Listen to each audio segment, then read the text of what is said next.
All right. Good afternoon, guys. Welcome back again to our Leading in Crisis series. I'm happy for you guys to join in. We'll wait for a couple of minutes for you guys to join in before I start today's session. Today's session is going to be quite interesting. We're going to cross the border. I'm going to take a flight today. I'm going to take a flight over to the north to visit a friend of ours, Vichai Rommie, and I'll introduce you to him in a little while.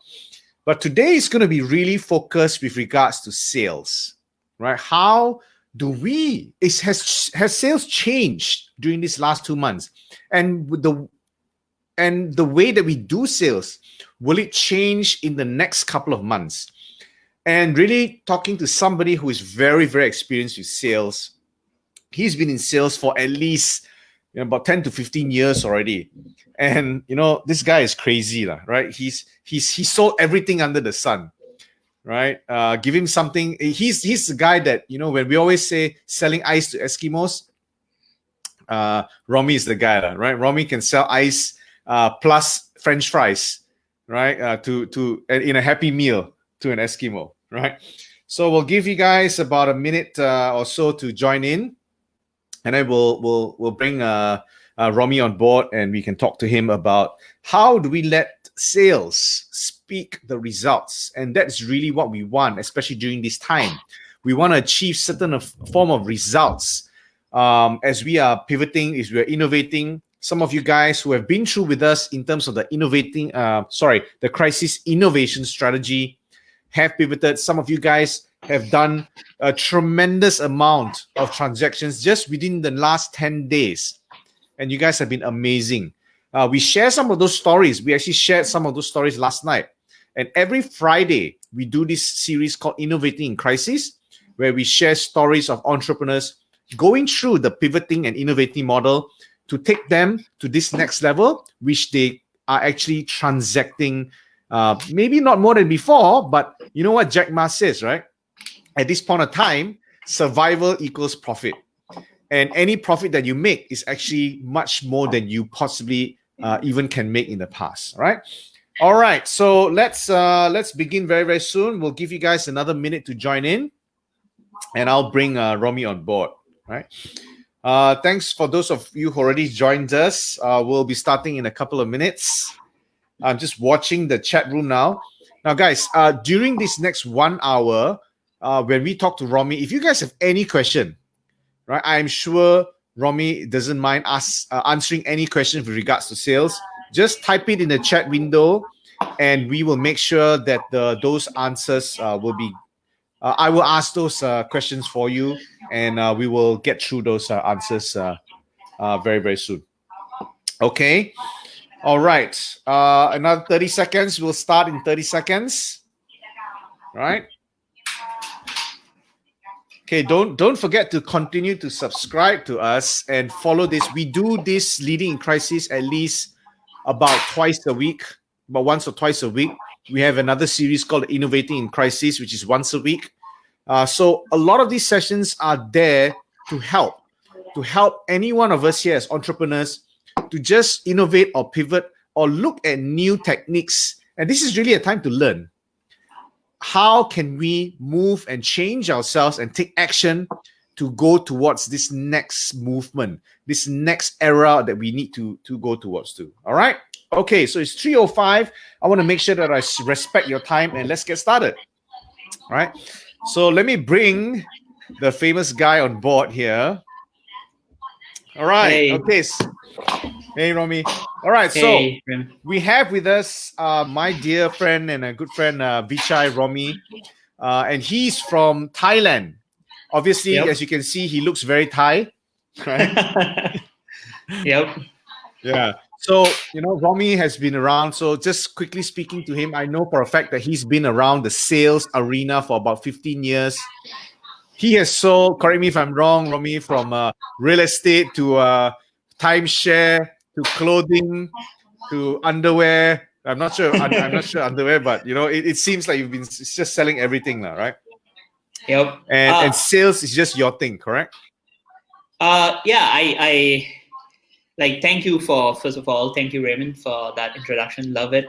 I've been selling, like, because my dad used to, like, he brings me to his shop, like, since I was young. So, like, he would tell me, like, go out, talk to customers and all that stuff. So I've been doing sales for like a really long time. I didn't know it was sales, but it was literally sales, like, at that time when I was young. Yep. Yeah. And Vichai Rommie is from a company called, he's the co-founder of Ultimate Success Partners, right? And today you do a lot of selling on stage. You do a lot of programs, and you share and you teach other entrepreneurs as well, other people with regards to sales, right? So not only entrepreneurs, but generally, what are the things that you do currently, Rommie? Like, currently, like, I train people when it comes to sales and building a sales team, and like marketing, and we run like the biggest seminar organizing company in Thailand. Like, we promoted big name speakers, like, for example, you and Jonathan, but also Robert Kiyosaki, Jordan Belfort, like big name speakers. Like, we have been working with them for the past 6 years, and we're still going strong. Yep. Yeah, awesome, man. Thank you for putting our name next to Jordan Bedford and all those people, man. Yeah. So you mentioned just now, that was a very good message that you're saying. So you didn't know that what you were doing was sales. So what exactly were you doing that you didn't think of that you were doing sales? And why did it become sales? Yeah. No, because my family is from India, but my great grandfather came and settled down in Thailand, and like, so I, like, when I was young, my dad would send me to India to study, and every time we have a holiday, like, to come back, like, they won't let us sit at home. Like, they would take us to their offices and shops, and my dad sells embroidery, so I would go there, and like, they would, like, tell us, okay, go with this, like, one of the staff, go help them pack, go help them sell, and all that stuff. So, like, talking to clients who are foreigners became one of the things that we do, and try to sell them. And it was selling, but I didn't see it as selling because I was not getting paid, and it was just a normal thing to do. And you didn't like it at that time because you wanted to go out and play like every other boys, every other kids, like, and you hated it, but it was a skill that, like, you eventually have. I mean, yep. Yeah. You do okay. So fast forwarding to today, right? Okay, so let's just talk about sales for a minute, right? So a lot of people, or a lot of even entrepreneurs, right? Sales seems to be a very sensitive topic, right? For some, sales seems to be a topic where only certain people can do sales. Yep. And you need to possess a certain a character for you to do sales. So if you don't possess that character and you are doing a business, you will not be able to sell. What is your thoughts on that? I would say I blame education for that, like the normal education, and because, like, I knew how to sell, but once I went into college and university, because I can only speak from my own experience, like, the word sales became kind of dirty. Like, you don't want to sell, you want to become that a person who owns the company, manages the company, and you've been taught that, like, you want to be the manager. But what I found out is, like, once I came and run my own business, the first business that I ran, I didn't want to do sales because I want to be the manager. I want to be the one who manages the business.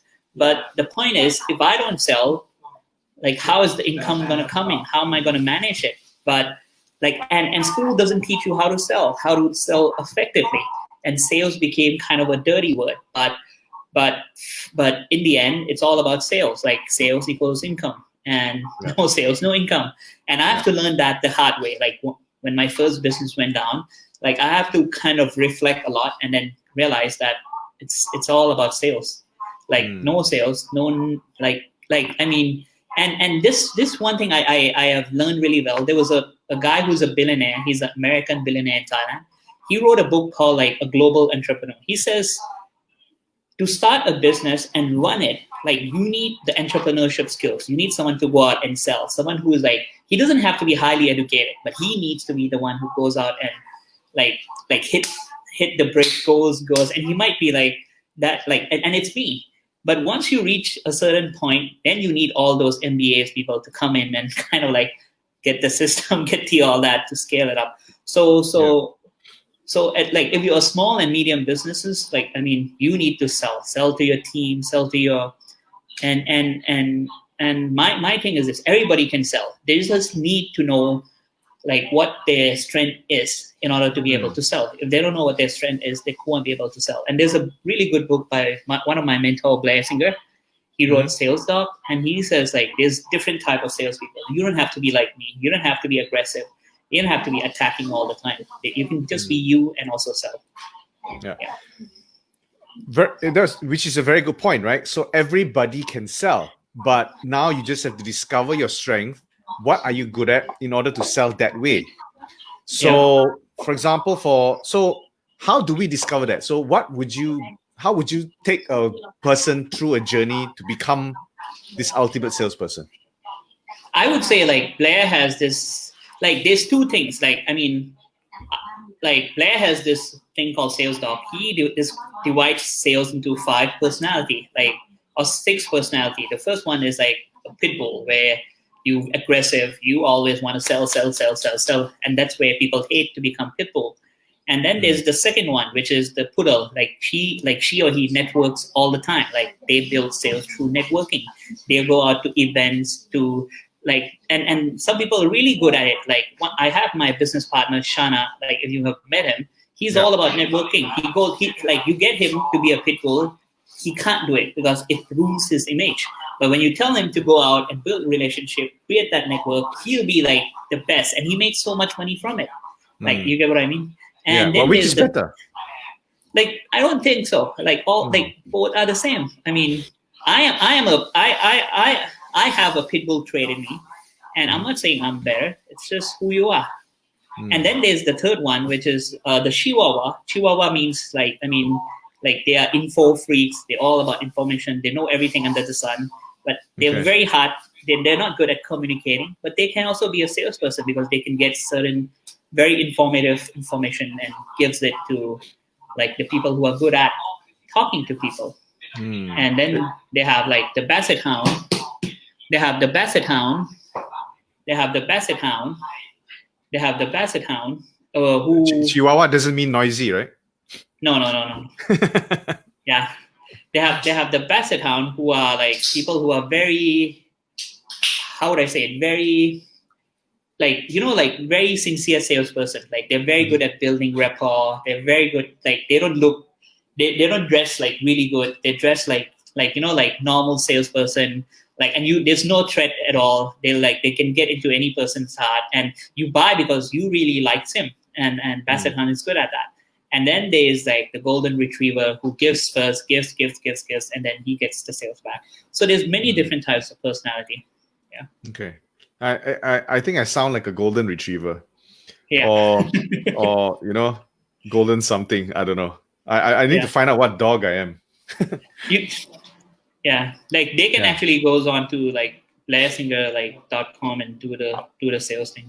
Yeah. Awesome. All right. So it's blairsinger.com. All right. So Rommie, so in the past, you through the work that you do with Ultimate Success Partners and all that, you do a lot of seminar-based selling, right? So you go up on stage, and your strength is really bringing up on stage and selling on stage. Am I right to say that? That's one. I also do like one-on-one sales. I used to, and now I build team and build system for one-on-one sales for my team. Okay, so let's break that down, and let's talk about the selling on stage bit for a minute, right? So is selling on stage only for seminars? All that's right. What a lot of people think. I think that's the mindset part. Selling on stage comes from Home Shopping Network. That's how they used to sell at Home Shopping Network. Like if you see the whole Home Shopping Network, they'll be like, "Oh, do you have problem with your vacuum cleaning? So that's the problem, then the solution, and then the benefit." So that's how they sell like the product, like all like you name any product under the sun, you can sell through Home Shopping Network. Like even like, I mean, so that's how they used to sell through Home Shopping Network. You can actually use it for on stage, on like Facebook platform or anywhere. But a lot of people don't see it that way, and the way, like, because they don't like selling and they want to get an easy way out. That's their little voice saying that, oh, it works only in seminar, not for me. And yeah. So has that now helped you? So now everything has changed, right? So you can't be on stage in a way, physical stage. Everything has moved online. Do you see this as something that will carry on for the next 6 to 12 months? And how has that shaped your transition from a sales perspective? There's this person by the name of Simon Bowman. He's one of our like the person I've worked with. And he says it really well. Like back then, the sales has to be relationship based, right? And now it has to be presentation based, because everything is all about presentation. Like you get on Zoom, you present your insurance like to the clients. You get on Zoom, you talk about deals and all that stuff. So the ability to present is like the number one skills that every entrepreneur and every salesperson needs to have. And it doesn't have to be on stage, because transitioning from stage to online to like Zoom, it's easy because it's the same format. You might have to tweak a bit, but if you know how to present to the mass or present to like, because it can be used one-on-one, 1 to 10, but like if you know how to present, like then transitioning to online to Zoom is much, much easier. Yeah. Okay. So let's drill down a little bit and talk about techniques now, right, Rommie? Is there a formula to do this? Is there a formula that you use? Do you mind sharing some of those stuff with the audience today? Yeah, I have a formula. Like it's easy. The formula that I use, should I share my screen or no? Like, I mean, yeah, up to you. Okay, I'm not sure. Let me connect to my. Yeah, I think for me, there's a formula to everything, and the key is getting that formula and system right. Yeah. Formula and system. So for those, while Rommie is pulling out his magic stuff from his bag, if you guys have any questions along the way, as mentioned, just type it in the Facebook chat window, right? Anything with regards to selling on stage. Is there any specific question with regards to sales in general? Right? Do ask us, and I'm sure Rommie will be more than happy to answer it for you. Right? Yeah. Yep.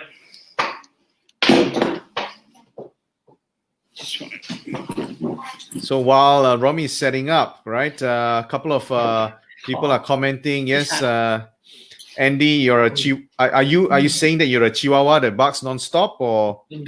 Yeah, it's Joey. Joey's asking what dog I am.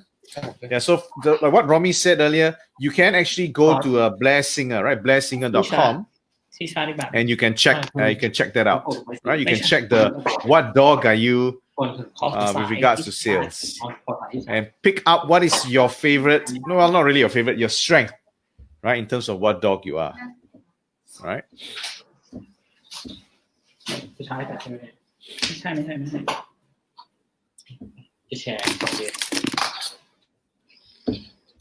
All right, give us a couple of minutes, guys. And this is really important because we wanted to make sure that this session actually gives you some things to take away, and how Rommie does it, because he's been in this business for about 15 years. So we want to make sure that those information gets out to you guys as well. Okay. I think I can share my screen now. Okay.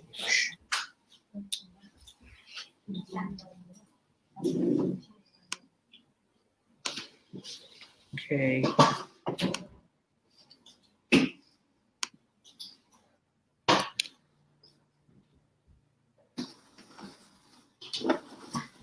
All right. You want to share screen now? Yep. Yep. Let me know when you're ready. Okay.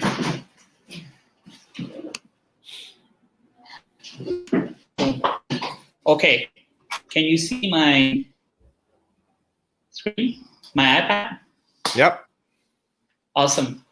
So when it comes to like selling on stage, right, or through like webinar or through any platform, I would start with like I'm gonna go. There's two versions to it. One is the advanced version. One is the basic normal one. And I'll just show you the basic first, because if the advanced might be too advanced and too detail oriented. So I'll just get the normal version. Good. So like it starts with like you getting, oops.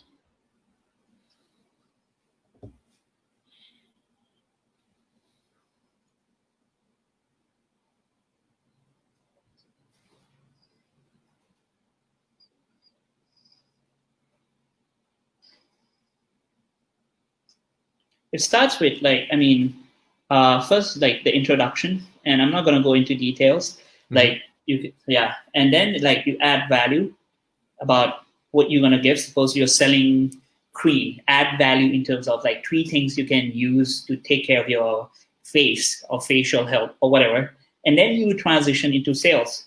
And when you transition into sales, like that's the third part. And the third part is like you always start with problems, because business, it's all about problems, right? And then like it's all about solving problems, and you go into solving problems. Like you go into problems and like talking about the problems with facial, with all the other creams and all that stuff. And my thing is this: the more the ability, if you like, for me, this is how I say it. The more better you can describe your client's problem, the more they trust you. Like if you can articulate their problem much better than they can, they'll automatically trust you with the solution. You get what I mean? Yeah. And then like you go into the solution, and this is like just the basic, like the solutions, which is your product, your services, and then the benefits. Like what's the benefits? Make it 3 to 5. And then like I go into testimonials. Like this is someone who have used it, and then you go into like now you talk about the price, and you use like a retail price. Like usually this is how much it is. And then you show more testimonials, and also like you talk about the ROI. Like if you invest in other stuff, it might be cheaper, but you know what, like cheaper, but still like your face gets damaged, that's even costs more than anything and all that. And then after that is like, after the testimonials, then you talk about the other products that you have, which is, I call it as like, we also have this, but it's a secret bonus. I won't tell them. Like it's a bonus at the end, but I won't tell them. Yeah, and then the other part is like, then you like, oh, you know what? We have a special offer. Give reasons for special offer. Yeah, and then after you give reason for special offer, then you give a limiter. Like, and limiter can be time, number, or anything. And then after that, you reveal the price, and bonus. And then you call to action. Yep. So, yeah. So this seems to me like so you obviously use this for seminars. Yeah. But let's say I'm not pitching for a seminar. I'm trying to sell a product. Yeah. Right. Or I'm trying to sell a service that I'm doing. Will this still be applicable? I have students who use it for real estate. Like they sell actual real estate. I mean, condo real estate. Like they'll be like, okay, you know what? The problem with all the other investments is this is the problem. And so we like, and at first they like let's go to the start. They'll be like, you know what? This intro, who am I? And 3 mistakes that all the investor does when it comes to investing, and they talk about the investing part, and then they go into like the problem with picking the right investment is there's so many to choose from. Which one are you going to go look at? And some people have hidden intentions, da da da da da. And out of 100, you might only find one. That's the ratio. So why not we find it out for you? So we present you this, and then this is the benefits of it. We let you recheck, da da da da da. Usually the price is this but what happened is we got the discount because we come to buy as a group, da da da da da, and then they sell it. And they also use it to sell residential real estate. It doesn't have to be investment. And I've seen people use it to raise money, use it to sell online sales when it comes to clothing, when it comes to creams and all that stuff. Like, Okay. You just have to be creative. Yeah. Yeah. So I guess the challenge with most business owners or salespeople is that it's always a hard sell, right? It's always about hey, you this is my product, right? Yeah, I think most of us understand, right? Okay, we got to share what's the benefit, we got to share, right, what it can do for you. But why is it that some people just nobody will buy? No, because like you have to talk about this. When it comes to presentation, if it's one-on-one, instead of selling them, like shutting information down their throat, because one-on-one, you need to be the one asking questions more. You need to find out what their needs are and like what do they want. And like once you find out all that, then you take, suppose like the sales call is 30 minutes, right? You'll be like for example, this is what I do in my business. I tell all my, like I have a database of all my existing clients, and like some of them who are still buying, some of them who hasn't bought from me for a long time. I tell my customer service to call them back and say, hey, I know that you're going through a rough time as a business owners, and we would love to hear about it. How can we help you? And we have a free call. Do you just want to know, like, is there anything we can do to support you? And all that, and boom. So we throw them into like what we call a strategy call. And in the call, my team would have been trained to ask questions. I'll be like, okay, so where you're at, what's happening? Like, how are you feeling? What do you want? And what are the 3 factors you're working on? How can we help you? And once we see all that and we give them a game plan so that we could help them, and then we could go into like, if we see the opening, then we could be like, you know what, this is what we see we could help. You could do it on your own, like go do it on your own. Or if you want our help, we have a small package that you can take action right now. And the problem is small problem, small solution according to their needs. You get what I mean? And then upsell them. Yeah. Okay. So I guess it's really, we need to spend time understanding who we talk to, who is the customer before we actually do any sale. Because if we don't understand them, then, well, we may be having a chicken and duck talk, right? So we are not aligned in terms of the same vision and the same values, right? Okay. Yeah. So we have a question here, Rommie, from John. He's asking, if I want to promote my products through my own contacts in WhatsApp, what is the most effective ways for me to attract attention? I have too many products to share to get the word out to people. What do you think? I would say I never focus on the product. Like, and to be honest, I would focus on the group. Like, who are they? What problem are they having? And like, as a business owner, as a marketer, like the worst thing people are doing right now, I see, is they're too stuck in their own product. They're like, and I'm not saying that you can't sell it, but comes from what the market wants first right now. Who's your target market? If it's a business owner, or even if it's housewife, like what are they facing? What problem are they having? Like talk to them like they are a human. Like if you understand their problem and you articulate it better than they do, like they'll feel that connection. And then you and I'm not saying don't sell your product. They might need something else first to build that trust. You get what I mean? And I would sell that. So I would look at the Facebook, at the WhatsApp group, like who do they consist of? Like what's the main target audience there? What problems do they have? What do they want? What are their nightmares? What are things that keeping them up at night? What's their dream? Like, and how could I help them? Is there anything I could offer? Is my product relevant? If it's not, how could I make it relevant? Might have to sell something first before selling this or something. So I would look at all that before selling. Yeah, I see a lot. So I get sometimes random SMS or WhatsApp messages with a picture of someone's product, and it's just a picture that says, "Hey, this is what I'm selling. If you're interested, just send me a message." And 100% of the time, I don't respond, right? Because it's just a product there, right? And just says PM me if you're interested. For example, Raymond, I would give you don't use cream, right? Facial cream and all that. You don't use it, right? Even though you have a beautiful face. But if I tell you that I send you a message, dude, this facial cream usually is worth 10,000 ringgit. Now it's only 5,000 ringgit, 50% off. There's no you don't use it. It's like no matter how much, it's 80% off. It's only would you buy it? No, man. You don't use you're not the target market, right? No matter how much I try to shout, how much discounts do I give, it doesn't matter. Like if you're not the target market, you're shouting to the wrong crowd. It's like I guess it's what some of us call the machine gun approach, right? So just shoot as many bullets as you can, and I'm sure one bullet will hit somebody, right, and somebody will be killed, right? But is that really?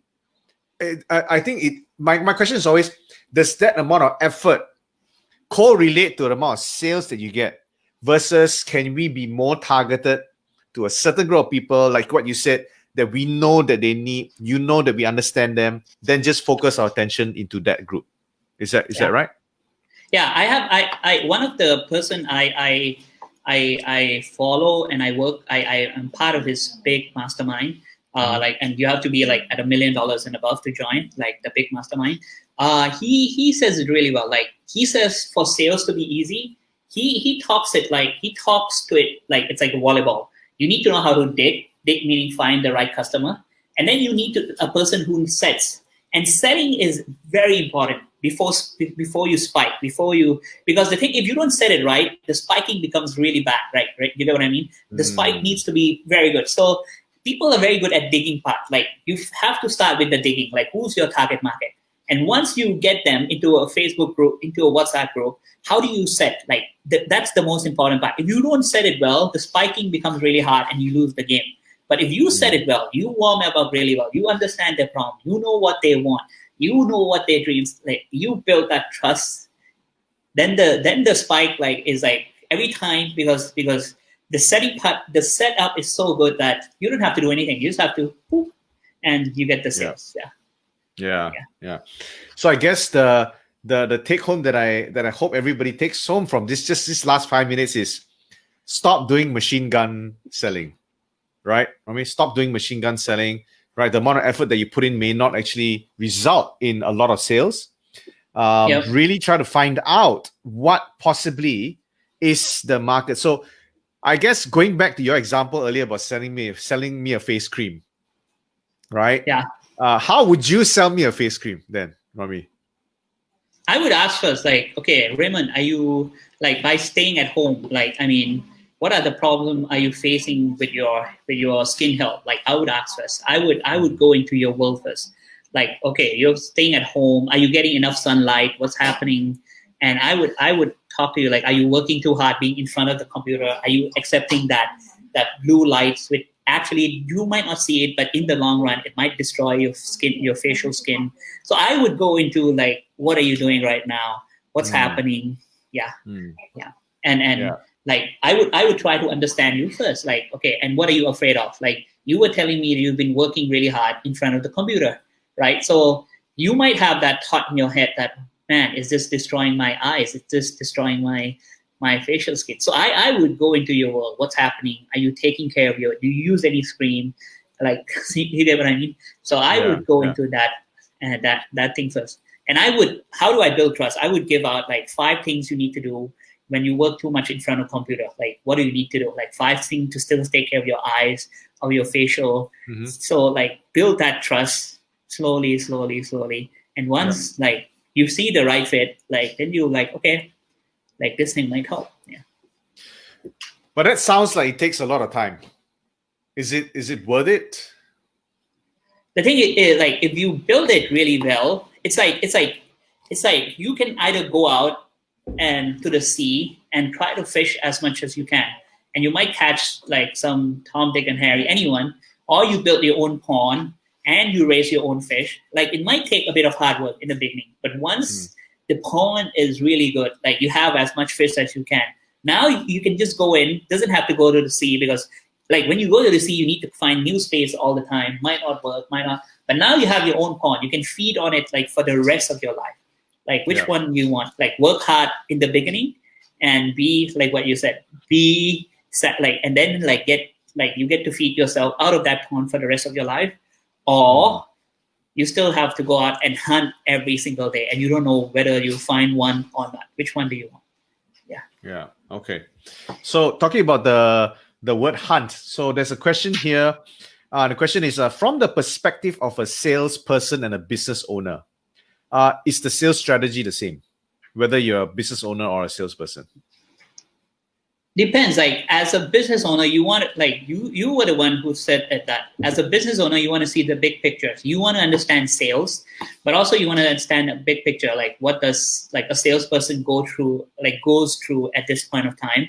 You need to kind of like prepare them with the mindset and all that stuff, and also you need to see like how they approach it. Like do they need to change their approach? Like if you're managing a team, the process and all that comes into like a picture. Like much more than just like going out and sell. Yeah. Okay. So there's one more question here with regards to old school. So for those of us who were in the old school of doing sales, hard selling, right? Do we still apply similar methods today, or is selling to the new generation something we need to think about something different? What do you think? This is a really good question. I would say they still market for people who still hard sell. If that's who you are, why change it if it's still working? And some people really need hard sell. Like, I mean, someone said it really well. I think it was Grant Cardone. I heard it from. He said the amount of hard conversation, not heart to heart, like hard, HARD, hard conversation you're willing to have with your clients or prospect. Like if you are willing to have that hard conversation, the amount of sales will go up because a lot of people are afraid of that, like the hard conversation. And sometimes you just need to be able to have that hard conversation. What's going on? And I get it. Like if it's a millennial, they might not be able to take it. But do you really want clients who are not able to take what's the truth? Like and are not willing to be accountable. I certainly don't want that type of clients. Yeah. What is hard conversation? What do you mean by hard conversation? Like for example, like I mean, some people are like, oh, you know what? I can do it on my own. I was like, yeah, cool. Like if you can do it on my own, why haven't you done it already?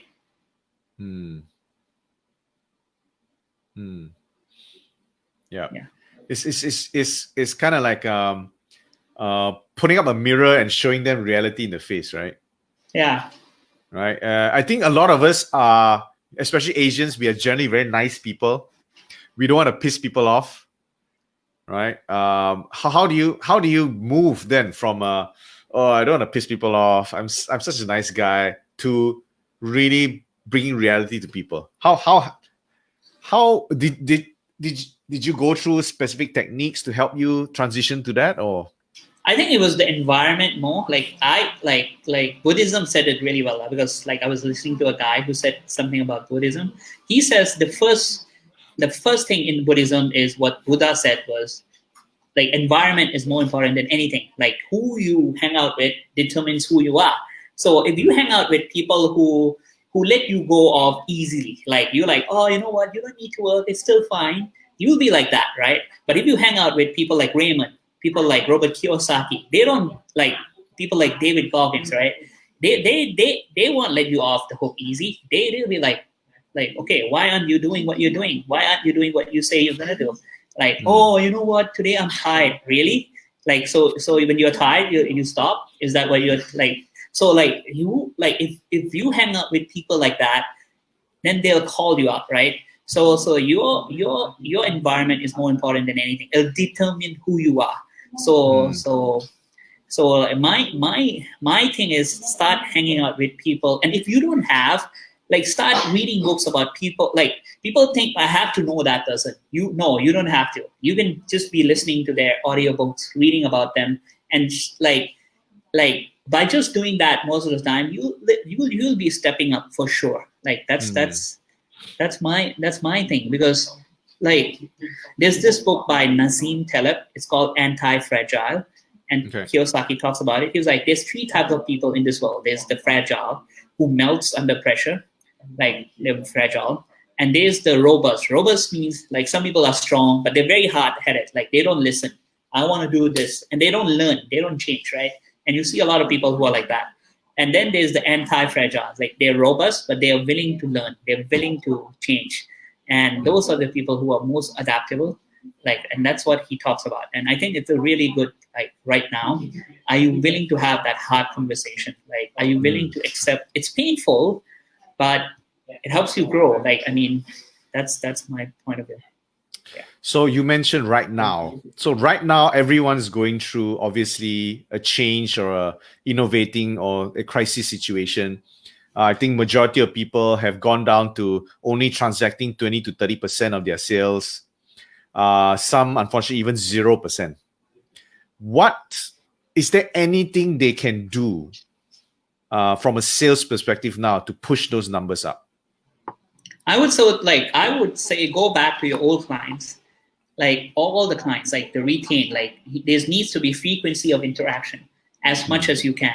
And you need to ask them, like, what's their problem are they facing? And try to understand them as much as you can, offer as much value first.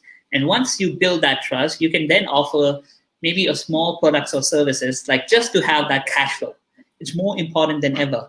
And I would say like the way I handle it in my team, and I think I was talking to Melvin, one of my good friend, about it. He's like, we were talking and we were like, as a team, we need to be clear with our team. Like we're not having any sales right now. Either we can't pay you, or either we pay you in half. But the point is, everybody has to go out and sell and market right now. Like you can't just be staying and saying everything's going to be the same. And if people don't agree with you, then they might not be on the same boat. Like the thing is, you need to save the boat first, not the people. Like because if the boat goes down, everything goes down. Right? So you need to save the boat first, and everybody has to go out, market, and sell. That's something that this is what I see, and I truly understand because I had that same feeling too. People don't like selling at this time. They're like, oh, people are struggling, so I don't want to sell. I don't want to be that person who sells and all that stuff. But my thing is this: people are still buying. They might not be buying the same amount of money, but they are still buying. So if your strategy is not selling right now, you're doing the worst thing, because it's a lot of times when there's a crisis or emergency, what people do is people do something very intuitive. They cut down. They don't sell. They just like, nobody's buying. Everybody's in lockdown. But that's not true. In crisis, in emergency, all you have to do is very counterintuitive, is you have to invest more in marketing and in sales. And if you don't have money, invest more time in marketing and sales. If you invest time in marketing and sales, like double the time in marketing and sales, you truly understand what your customer is going through or what your client are going through. And then you'll be able to sell. I'm not saying you might sell the same amount, but at least there'll be cash flow coming in. And if you do that, I sincerely believe you'll be surviving, because it's all about getting that cash flow, going out and sell and market. But people are like, oh, but they're struggling. Why would they buy? I don't want. Like, as a business owner, you solve people's problem, and you can do it for free. But the thing is, if you're doing it for free, charity begins at home. Like, how can you give others when you don't have any, right? So you can do it, you can help, but like the transaction might be small. It doesn't have to be big, but there's still that transaction going. And so then how would so obviously, if you tell your teams, okay guys, we have to cut half your salary, but you guys have to sell and market because we still need this boat, we still need this company to survive. How do you transition that sales methodologies from you? Obviously, all of us as business owners we are the best salesmen, right? We are the number one salesman in the company. Is there a way that you transition that sales methodologies to the team? What do they need to say? I would say, first of all, like you need to take the context, right? Like talk to them every week, and also like train the process. Like, I mean, if if you have a process where you do Facebook marketing and all that social media, so like we train them, okay, you know what, this is what social media needs, this is what you can help with and all that. And I would say if you have a tool where you can determine their personality, then you can actually put them at the right place. Like, for example, like as a good salesperson, like if you use DISC, right? A good salesperson needs to have a high I and a bit of D, right? That's something very important. They need to be an influence, but they need to be a bit dominant so that they can close the deal. If they have high I and no dominant at all, they won't close the sale. They'll be good at talking to people, but like I don't think they'll close the sales. Or if they have too much of a D and also I, like me, they become their own boss. They don't like being boss. They like to dominate other people, right? So you need to have a tool to determine like where you can put people. Like if they are S and C, then they needs to be like the content people or the people in front of social media handling all that. They don't need to be going out and sell. So that really helps. And then you start like coming up with the processes, how they can help and all that stuff. And then they do that. Yeah. Yeah. Okay. Yeah. So we have a question here, Rommie. What sales pitch system can I apply to make a short and sweet sales pitch to attract people? Who's your target market first? And I would say right now, start with your old clients. Start with your, like, if you're a business owner, like do what I do. Like, I mean, there's like I would say get customer service to call all your own clients and ask like, okay, you know what, we is that what you're doing right now, Rommie? Yeah. Okay. Yeah, like I know you're struggling with business, like we have this coaching session, we would love to help you, like let's talk. And if they say yes, then throw them into that strategy session and then like explain to them like what's the strategy session they'll get. They'll know where they're at, what's stopping them, how can we help them, And once they get to the strategy sessions, then we work with them like, okay, where they're at, like is there any emotions they're feeling? If they're in shock, we handle it with them. And then we show them like what are the 3 things that they want. Like right now, they want cash flow, they want retention, they want to like, so we work with them, give them a plan, like, once you do that, they feel like, oh, this guy understands me, man. He gives me a plan. And then if you have time, then you start upselling them to like upsell them to like a program that you have. Doesn't have to be expensive, or it doesn't have to be like a big product. Maybe like you can start with like a small sample just to get them have that transaction. Because the thing is now you have that clients to come back to buy again. And then like once they buy, you just keep following up with them and then sell something big. That's how I would do it. Yeah. Okay. Any help for certain industries who are completely shut out by this pandemic, like hotels, right? Which you can't really transact. I would say tourism, hotel can still transact. You just have to be creative about it. Right now, like back then, it might be a bit hard, but you can still do it. But it might be a bit hard. But right now, if you look at it, like everything is opening up, right? And a lot of people that I talk to, first thing they want to go is they want to go to the beach. They want to go somewhere because they've been at home for a long time, right? Yeah, right. So if I make a package, right, you can use it within 2 years, and it has to be cheap, but it's a future transaction, right? Like you buy now, get 50% discount, and you can use it during this time and start calling those old clients. Like people will still buy. Like it's a no-brainer. Like, and if I know that I like, if you are a hotel and you do catering or you do catering, you could like contact like people who does wedding, because some people wants to do wedding, man, and they can't do it. You know what? I can do a 50% discount like as a deal for people who wants to do wedding at this time. Or if they call a corporate client who wants to do a seminar like us, because we are starting looking at hotels. You know what? You want to sign like a 1-year deal with us, and we give you like 50% discount, but we just need cash right now. I'll pay half. Like there's so many ways you can do it. Like it comes out with understanding what your client is and selling that future. Like, I mean, And that's where I learned from timeshare, because timeshare is all about selling futures, and like people still buy. Trust me, if you truly understand them, they still buy. And if they see the deal good enough and they are not struggling, they'll buy for sure. Yeah. Yeah, I think that's a very good point. And I think for the last 1 hour, everything that you said, it all boils down to understanding the customer. What are they going through? Whatever sales mechanism and whatever sales techniques you apply should all come naturally when you understand the customer, right? Yep. Because then you can start being creative into, okay, if you are experiencing this, how am I going to solve it for you? If you're experiencing this, how am I going to solve it for you? Right? Yep. And you know what? I've actually, during these last 2 weeks in lockdown, I've bought a lot of stuff which I think I'm going to use it in the future. And because it's such a great deal, right?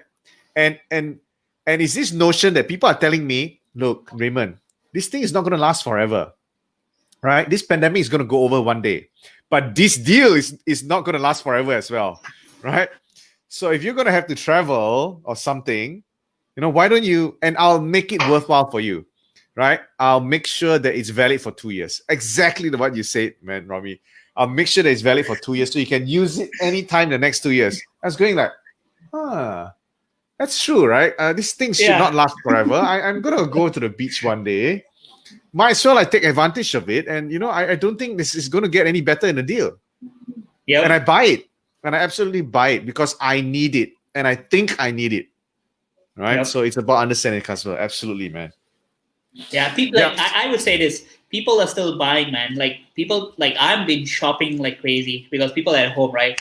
You just need to understand them and sell them. Like if your product is like if you're close, like if I was an airline, I would call my old clients. Like if I travel Anna all the time, right? Like to Japan, and if they call me and say, Rommie, like you know what? Like you travel business class all the time, and you spend like in a year this much amount of money. You know what?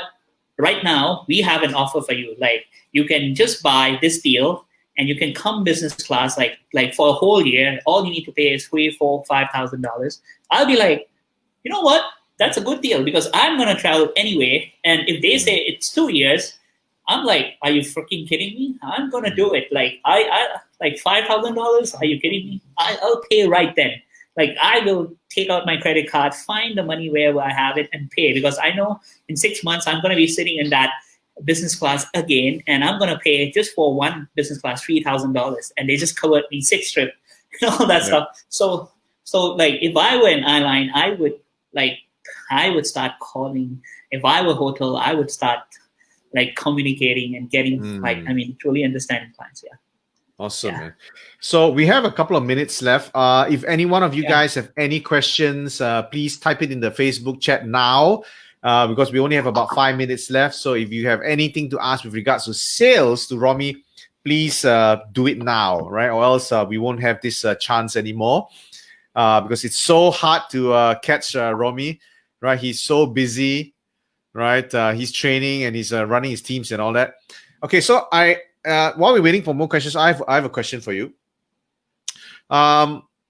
Is there anything or any specific words from a sales perspective that we all need to have in our vocabulary? Are there such a thing as we need to have certain words in our sales pitch or things like that? I think there is but there's I'm not gonna lie, like all about like the wordings, the tone and all that matters and it's something very important. But there's so much to it. But I would talk about this. Like the best salesperson I've known, they come from this place. They always think, what's the customer little voice saying? Little voice meaning what are they thinking? If you truly understand that, and I call it little voice because Blair and Robert calls it, and little voice is like every time I tell you something, there's that little voice coming up. That's the objection in their head. If you can have that inner conversation in their head, like you know what's the inner conversation going on, and and especially for the Asians, because Asians, like if you look at Americans, if they have any inner voice, they'll just say it. Like they'll be very like upfront about it. But Asians, they won't say it, but they'll think it. You know what I mean? And if you truly understand that, and you'll be able to sell on that, not him, just that, conversation in the head, you will make a good sales. Like you will sell a lot. Yeah. Okay. Yeah. All right. So we have a question here from Charmaine. What is one advice that you will give to sales professionals or business owners in how they should change the way they sell? Like that's a good question.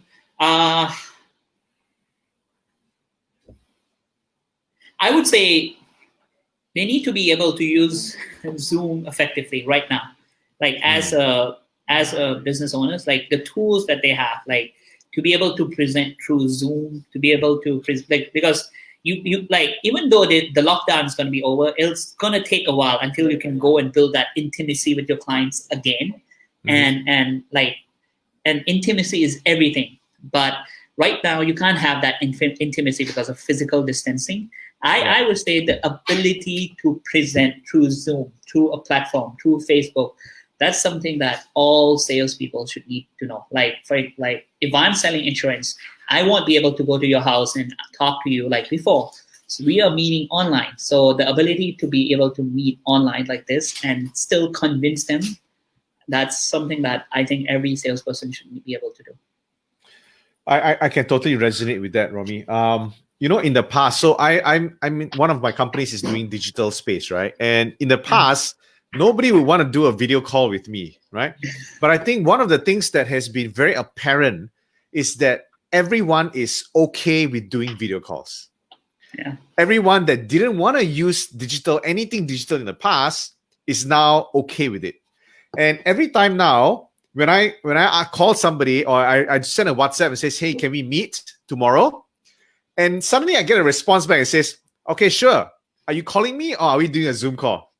Yeah. Right? So immediately I would choose always Zoom call, because then I can be on a video and then I can see the person. And it's always different, right? We always want that face-to-face meeting because we know we need to show some emotions. We need to read people. It's so hard over the phone when you can't see the person. Yep. But now people are accepting that. And it's awesome for a salesperson, right? So take advantage of that, right? Take advantage that people actually are good with doing video calls and we can have a face-to-face conversation, right? And the thing is, if you know how to use the video call effectively, you can use the PowerPoint, you can use the iPad, like what I did, to kind of like convey your point. If you really know how to use all that tools, it'll really help you in closing deals. And I'm saying that I have closed like a lot of deals by using my iPad, by just drawing models. Like, you know what, this is what you happening, da da da da da, and they see it like what I just shared the scheme, and they're like, so you want to go ahead with it? And they're like, yeah, I would love to. So I mean, it's so effective. Like if you can train this to your team, I mean, that's a killer, like right now. Yeah. Okay, we have one question here from Kiran. Any sites that an entrepreneur can keep reading to use as tools to train sales teams? Something that keeps getting updates as a reference? Yeah. I would say like the guy, like there's many people I follow, but there's one person, because the way he does it is really good. His name is he's by the name of Simon Bowen, SIMON Like you can follow him on Facebook. The way he does it is he uses models to help make the sales easy. For example, like if a company is going to do M&A, right? Like there's so much things involved.